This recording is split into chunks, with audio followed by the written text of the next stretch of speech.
শুরুতেই আমরা নজর রাখবো হাওড়ার দিকে, কারণ হাওড়ার 15টি ওয়ার্ড সেখানে জল সরবরাহ বন্ধ।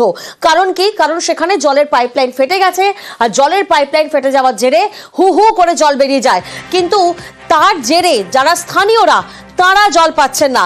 কাজ শুরু হয়েছিল কিন্তু সেই কাজ বন্ধ হয়ে যায়।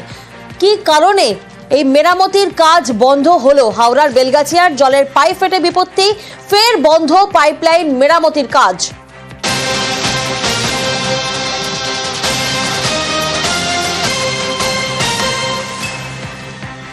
প্রতিনিধি দেবাশিস এই মুহূর্তে আমাদের সঙ্গে রয়েছেন। দেবাশিস, আমরা জানি যে গতকাল রাতে পাইপলাইন মেরামতির কাজ শুরু হয়, কিন্তু সকাল থেকে ফের বন্ধ, কারণ কি? দেখো, গতকাল সকাল থেকেই কাজ শুরু হয়েছিল এবং গতকাল রাত্রিবেলা রাজ্য প্রশাসনের নির্দেশে কার্যত যুদ্ধকালীন তৎপরতায় কাজ শুরু হয়েছিল। কেএমডি এর একাধিক আধিকারিক, হাওড়া পুরসভার ইঞ্জিনিয়ার থেকে শুরু করে উত্তর হাওড়ার বিধায়ক, তারা সেখানে তদারকি করে মেরামতি কাজ করার চেষ্টা করেছিল যে আজকে সকাল থেকে সেখানে জল সরবরাহ করা সম্ভব হবে বলে কিন্তু গতকাল জানানো হয়েছিল। কিন্তু মাঝরাতে ঘটে বিপত্তি। যেখানে কাজ হচ্ছিল সেখানে নতুন করে ধস নামে এবং ধস নামাতে যে কাজ হয়েছিল সেই পাইপলাইন আরো ধসে যায়। ফলে কার্যত আজকে সকাল থেকে সেই যে কাজ করার জায়গা গতকাল যেখানে ফাটল দেখা গেছিল সেই কাজ বন্ধ করে দিতে বাধ্য হয়েছে হাওড়া পুরসভা। ফলে আজকে সকালে বা আজকে বেলার মধ্যে যেখানে জল চলে আসা উচিত ছিল বা সরবরাহ করার কথা দিয়েছিল হাওড়া পুরসভা, তা কার্যত ভেস্তে গেল। আরো বিপাকে পড়ে গেল হাওড়া পুরসভা। তার কারণ নতুন করে আবার পাইপলাইনের সংযোগ করতে হবে, এই পুরনো পাইপলাইনের সংযোগ বন্ধ করে দিতে হবে। বিকল্প রাস্তা হিসাবে কয়েকদিন আগেই সেখানে পাইপলাইনের কিছু কাজ হয়েছিল, সেই কাজকে আবার নতুন করে তৈরি করে আরো 1 দিন থেকে 1.5 দিন সময় লেগে যাবে সাধারণ মানুষের বাড়িতে বাড়িতে জল পৌঁছানো। তুমি আমাদের সঙ্গে থাকো, স্থানীয়রা কি বলছেন একবার শোনা যাক।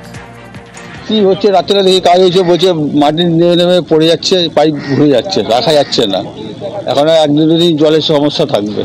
রাত্রিবেলা কাজ হচ্ছিল কিন্তু এখন বন্ধ হয়ে বলছে, এখন আর কি করা যাবে। এখন ওখানে যে ব্লক করে জল দেওয়া যায় নাহলে কোনো চান্স নেই। কোনো সময় ট্যাঙ্কার দিয়েছে, কোনো জায়গায় ট্যাঙ্কার দিয়েছে, কোনো জায়গায় ট্যাঙ্কার দেয়নি। দেবাশিস, দিনভর তো জল সরবরাহ সম্ভব নয় এমনটাই মনে করা হচ্ছে। সেক্ষেত্রে পুরসভার তরফ থেকে বিকল্প ব্যবস্থা কি কি নেওয়া হচ্ছে?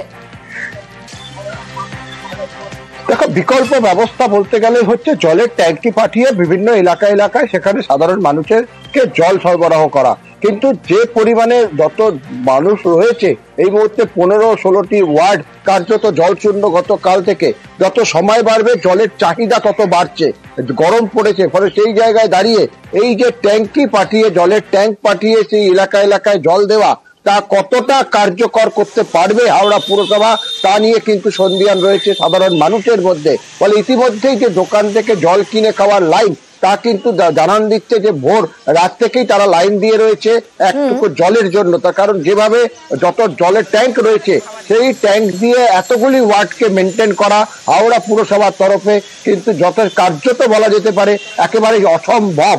ফলে এই অসম্ভবকে কিভাবে সম্ভব হবে তা নিয়ে কিন্তু জরুরি বৈঠক করছেন হাওড়া পুরসভার আধিকারিকরা। মুখ্য প্রশাসকের তরফ থেকে জানানো হয়েছে তারা সব রকম চেষ্টা করছে সাধারণ মানুষের বাড়িতে বাড়িতে জল পৌঁছানো। বেশ, পয়সা দিয়ে জল কিনে খাবার জল খেতে হচ্ছে, জলের ক্রাইসিস হবে। আর না আছে চাপাকল তো কবেই বন্ধ হয়ে গেছে, কিছু কারণে কর্পোরেশন যা প্রতিশ্রুতি দিয়েছে নাকি আজকে আপনার 4টের মধ্যে নাকি হাওড়ায় কিছু ওয়ার্ডে জল চালু করবে, যেটা শোনা কথা। এবার আজও যতক্ষণ না পাচ্ছি বুঝতে পারছি না। এইখানে কিনবো, জল কিনে খাবো রান্না করার জন্যে, পাবলিক মরে যাবে তো গরমে। কিনে কি কত সম্ভব? কারোর পয়সা আছে, কারোর নেই। এই হ্যাঁ দিচ্ছে, এবার দূরে যারা থাকে তারা কি করে জানবে যে ট্যাঙ্কি এসছে? তাদেরকে তো অ্যালাউন্স করতে হবে যে ট্যাঙ্কি এসছে, তোমরা জল নিতে যাও। পরিস্থিতি তো খারাপের দিকেই আছে, খুব একটা ভালোর দিকে নেই। আর সময় লাগবে জল পাস হতে। তার সাথে সাথে দেখা যায় যেভাবে ধস নামছে, ফাটল ধরা দিচ্ছে, এটা আগামী দিনে খুব বাজে সিচুয়েশান পৌঁছাচ্ছে। জল স্বাভাবিক হতে এখনও 1 দিনের মতন লাগবে। কাজ বন্ধ হবে, এই দিকটা দিয়ে কাজ করা যাচ্ছে না, বিকল্প পথ খোঁজা হচ্ছে, সেই পথে হাঁটা হবে।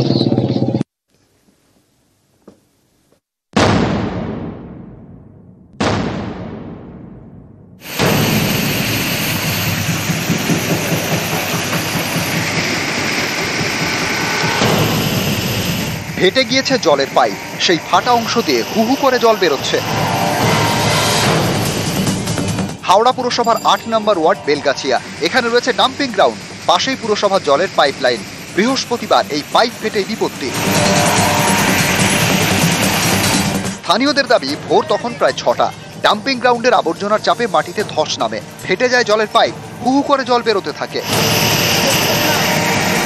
বেশ কয়েকটি ওয়ার্ডে বন্ধ হয়ে যায় জল সরবরাহ। পুরোটাই ফেটে গেছে, একদম চাপেতে হয়েছে। কার চাপে? ভাগাড়ের চাপে পুরোটাই ফেটে গেছে। এমনি করে হলে তো বিল্ডিং সব পড়ে যাবে পরবর্তীকালে। রাস্তা ফেটে গেছে? হ্যাঁ, পুরোটাই ওখান থেকে পুরোটাই ফেটে গেছে। গাড়ির একটা চাপ আছে, ময়লার চাপ আছে। ময়লার চাপ আছে। জলের পাইপ ফেটে বিপত্তি। এর জেরে হাওড়া উত্তর বিধানসভা কেন্দ্রের 12টি ওয়ার্ড এবং শিবপুর বিধানসভা কেন্দ্রের 3টি ওয়ার্ডে জল সরবরাহ বন্ধ হয়ে যায়। খুব কষ্ট জলের, কাল দিয়ে আসে না, এই এদিক ওদিক ছোটাছুটি করে, তাও তো এই তো লাইন দিয়ে পাচ্ছি না। খবর এলো যে সকাল থেকে আসছে না জল, বলে 2-3 দিন আসবে না, এটাই শুনেছি। আর কি কোথায় পাইপ ফেটে গেছে এটাই শুনলাম। 15টি ওয়ার্ডে জল বন্ধ। পরিস্থিতি মোকাবেলায় জলের ট্যাঙ্ক পাঠায় হাওড়া পুরসভা। এদিন দুপুর থেকে জলের পাইপলাইন সারানোর কাজ শুরু করে হাওড়া পুরসভা এবং কেএমডিএ।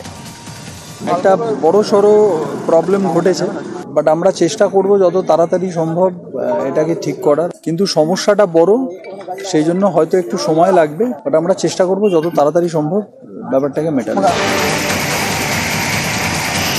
হাওড়া থেকে রাজু ভূঁইয়া এবং দেবাশিস চক্রবর্তী, নিউজ 18 বাংলা। রাস্তা তৈরির জন্য জমি দিয়েছিলেন, সেই জমিতে রাস্তাও হয়েছে। 1.5 বছর পর হঠাৎ এখন জমির মালিকের আজব খেয়াল। তাঁর এখন মনে হচ্ছে ওই রাস্তার জমি তাদের, তাই শুধু তাদের পরিবারই ওই রাস্তা ব্যবহার করবে, অন্য আর কেউ নয়। তাই রাস্তার মাঝখানে বসিয়ে দিয়েছেন লোহার গেট।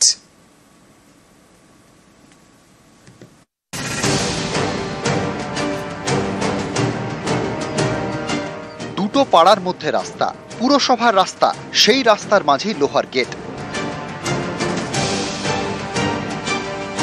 এরকম রাস্তা কখনো দেখেছেন? পুরসভার পাকা রাস্তা, তার মাঝে লোহার গেট। এই রাস্তা পশ্চিম মেদিনীপুরের চন্দ্রকোনার ক্ষীরপাইয়ে। এখানকার ঘোষপাড়াতেই রাস্তার মাঝে গেট।